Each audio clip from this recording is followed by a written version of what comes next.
Aujourd'hui, je vais vous présenter Hayal et Hakikat. L'auteur est une jeune photographe turque, Cemre Yeğil Gonanli, qui a aussi fondé une petite maison d'édition et librairie à Istanbul, Philbooks. C'est un livre qui m'a beaucoup touchée, à la fois par sa forme, sa conception, mais aussi son contenu. Alors, tout d'abord sa forme.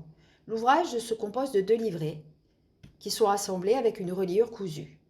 Il a une allure de vieux livre, mais pas d'un livre de photographie, mais un livre d'histoire ou un roman d'auteur classique avec sa couverture toilée, le marquage doré pour le titre, et même la tranche des pages est dorée comme les livres anciens.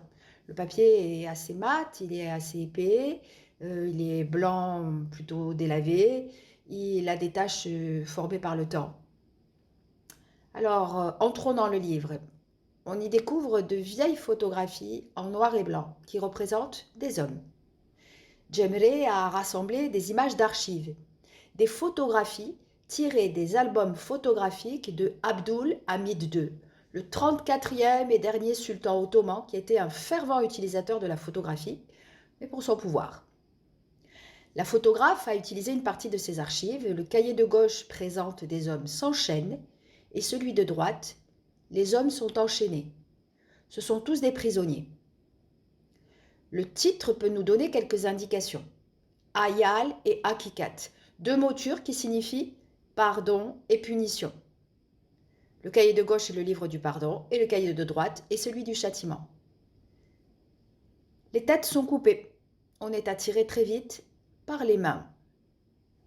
Le sultan Abdulhamid croyait fermement à une règle de pseudo-science. Tout criminel dont l'articulation du pouce est plus longue que celle de l'index est enclin au meurtre, selon cette configuration.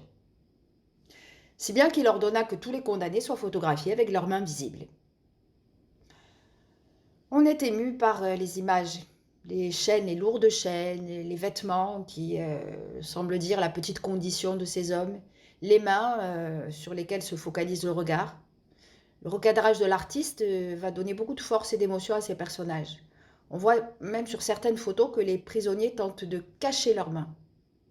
Prisonniers sans tête, c'est certainement pas un procédé pour les anonymer, ils ont disparu depuis longtemps, mais peut-être pour leur donner un moyen de se libérer.